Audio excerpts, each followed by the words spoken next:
Monday morning. Monday, the 21st of October. Feel like doing something on the house. She's asked me to do something on the house. Let's get to it. So guys, I've got a question. Because this channel, I don't want this channel to just be, hi, I'm Charlie and today I'm building.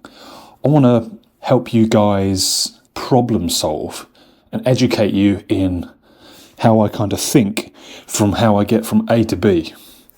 And I want to educate you on that because the way a builder, a carpenter thinks might just help you DIYers. So listen up. Do you have a space like this under your stairs? Because today I'm going to fill this in, but I don't want to waste any space. So here's the process. Take your dirty old trainers and see what kind of space you need to fit them in. Here's Charlie's CP Carpentry safety boots that have not been worn in the last 18 months.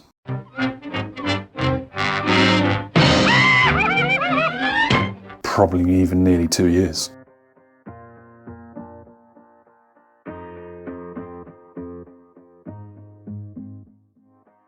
One whole camera change later, and let's sort this mic out. Right then guys, so now once we have this space empty, let us start measuring up. Part of me wants to make an integrated unit, but since opening up this space, we're going to need access to that internet box. So let's leave this as it is, and let's just make another unit. You guys quite enjoyed the last unit, so let me take you from all the way from A through B and for the final result at C, the whole process. First we've got to lose that.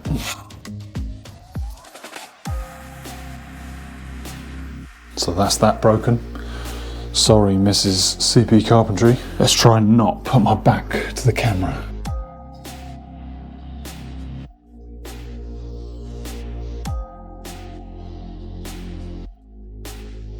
Here we go, the third one is finally out. Now, I put this on here using these things called splits. I'm not sure she's going to be a fan of the news that I broke it.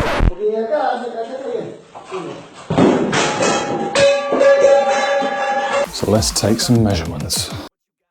Right then guys, so the first step, once you've cleared your area and you know the space you've got, the first step I would do is make a plan on paper, because paper's much cheaper than sheets of material and it's less waste. And if there's going to be a problem, you'll probably spot it as you draw it. So let's take some measurements.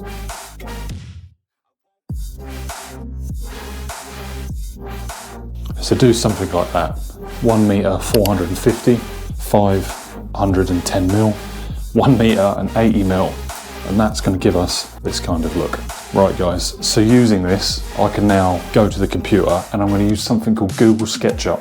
Now this is not necessary, it's just I have it. It's obviously very neat and very easy and very professional when it comes to my customers for me to use this in order to make a plan. But you guys, if you don't have Google SketchUp, it's free to download. There you go, there's a bit of advertisement, Google. But yeah, I'm now going to go draw something on Google SketchUp, finalise a plan, take my measurements off the computer, write them down on a piece of paper, and then everything's set in stone and we can crack on and we can make this cupboard for under here. It's more of a, I suppose it is a cupboard, but it's more of a shoe rack. Yeah, right. I'll see you at the computer.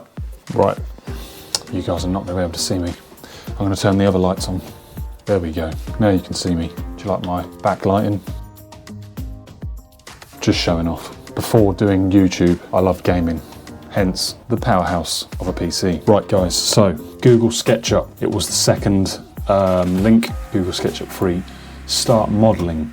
All you need, I believe, is let's sign in with Google. Here we go, there's a web version. You guys don't even need it on your computer. Start modeling, look at this. So I need to change that. How do we change the settings? So come down here in format, and I like to work in millimeters, but you can also work in centimeters. I might try and record this on the computer. Right then, here we go guys. Let's minimize that. So I want, another little tip is if you hold this tab or shift or this shift while you drag, you can lock to an axis. So I can lock there to the green axis, I can lock there, and you know it's locked when it becomes highlighted. So I want, Jesus, that's miles too much. I want 1.80 m. And then if you're using mouse wheel, you can zoom in, 1.80 m. Then on the blue axis, I want 510.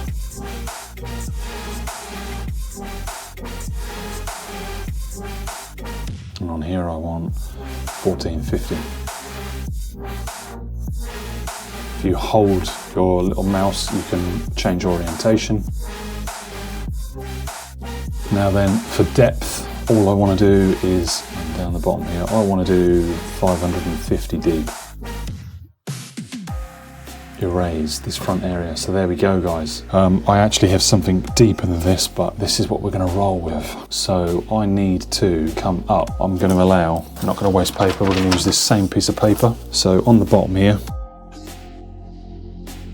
I'm going to allow for 3x2, and that's going to be, I should have the material in my hand, but I'm going to estimate 65 mil. You guys need to check your material, because you guys could be using different material to me. So this, I'm talking for context on my material that I'm using. Then is what I'm going to do is I'm going to do 65 here, erase, and then I want to step it back 50 mil. Clear that. So now that is going to give me a bit of a step, a bit of a plinth, like on your kitchen. It gives me a bit of a plinth. I then want to go back to pencil, and I'm going to do 18, because I'm going to be using 18 mil ply. Now listen to this in the design, guys.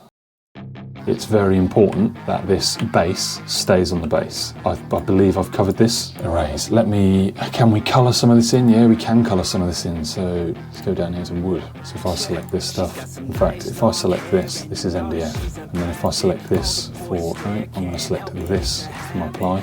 And in fact, I'm going to use that as ply as well. So does that give you an idea of, that's going to be the plinth. So then the base is always the base. Then off the base, coming back here to drawing,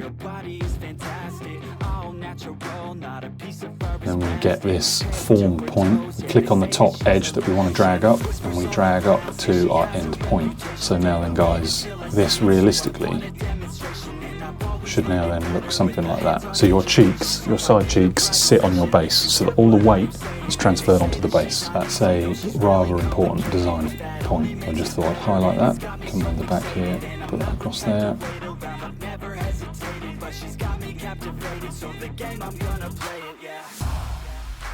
Right, so what I've done here is I come out to any point, really, and then I try and go up to this point, and then I slide along until something's highlighted purple. Purple means that it's square, parallel, 90 degrees parallel from the one that it's teeing into, so it's not like it's teeing in skew width. When it clicks to purple, it means it's highlighted on the 90-degree axis. So that's the only reason you see that silly little thing there. So now I can lose that, and I can lose all of this, and yeah, there you go.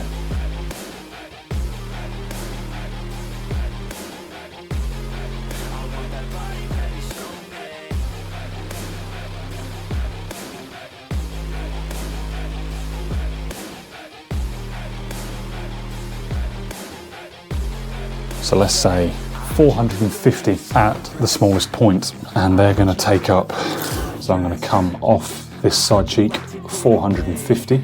Now then, guys, another thing with this, some people bring their shelves all the way to the front, some people set them back. However you guys want to do it is entirely up to you. These ones I'm going to bring to the front, and I think I'm going to lip all of this. If that ever happens, guys, right click it, click erase, or if you don't want it to ever come back, so I might want it to come back in certain places, you can click hide, and then it will never come back. Erase, sorry, you can click erase, and then it should never pop up again. So we are looking at something like that. So does that make sense, guys? In order for me to determine where my point was, I understood I needed something 450 wide, and I didn't know where that was going to fall on the angle.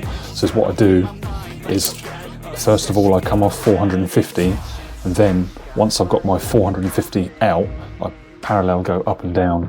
That determines my mark, and then once I knew my mark at this point, I then come straight down from there, 450. Why have I got a new message? SketchUp bot, can we help you? SketchUp bot, I'm sorry, but I'm probably just as clever as you. No, I'm joking, there's no way I'm as clever as this guy.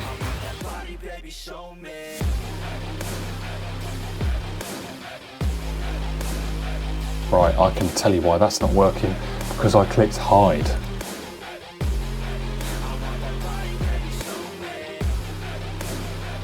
So go down here on the display tab and go to hidden geometry and go to unhide, and hide that one. Then turn off the hidden geometry and put the display back. So now I can go to the paint kettle, click on my wood, click that there, click this here. Now then, what space do I have here? This is 465. Simple maths, half of 4 is 2, half of 6 is 3, so that's 232.5, but then minus the 18mm.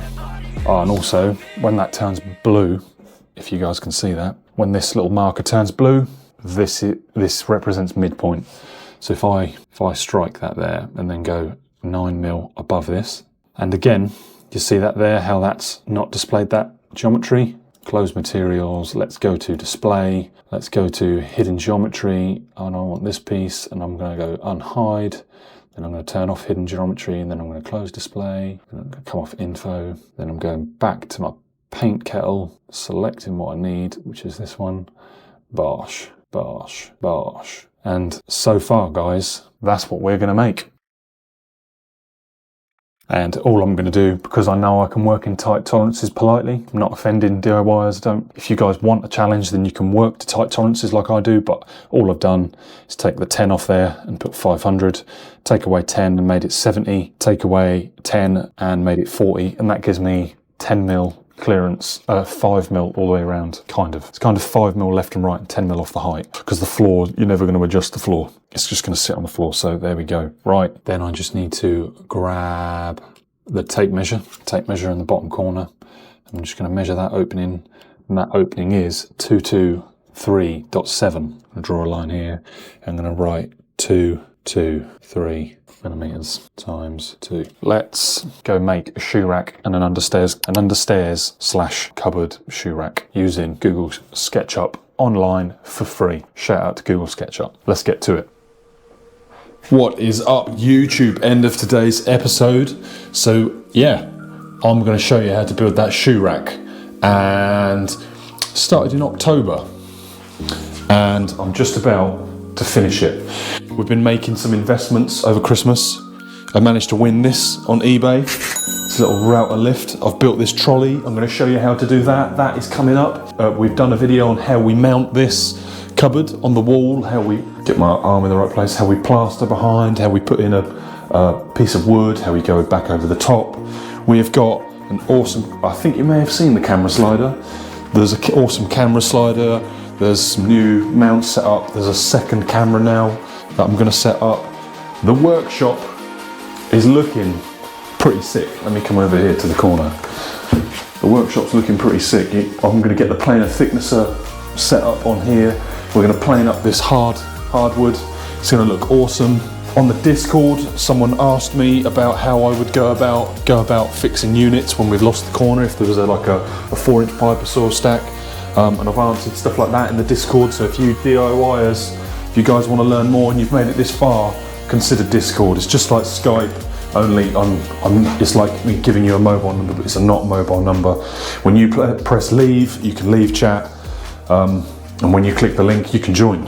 There's other people on there that might be able to help you out as well as me. And yeah, I'm just trying to make a nice little community. We can all help each other out.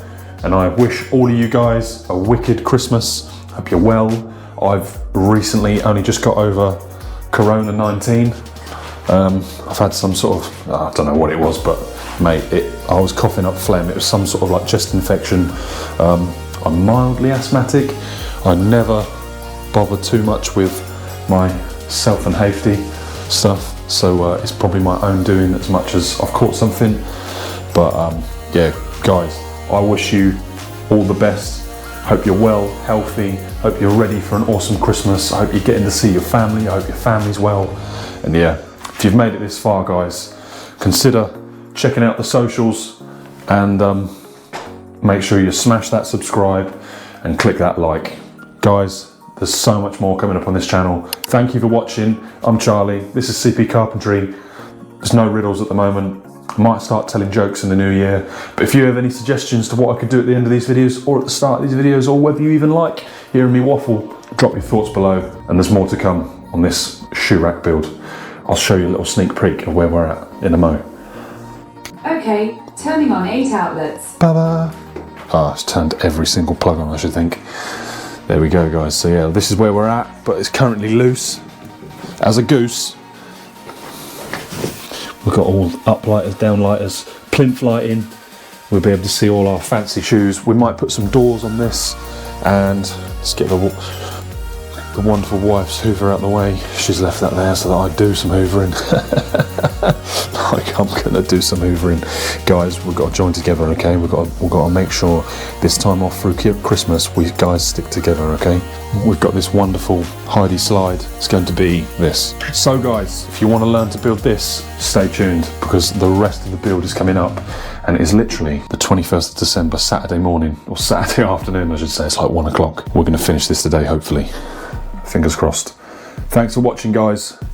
I'll see you in the next one. Peace. Bye-bye.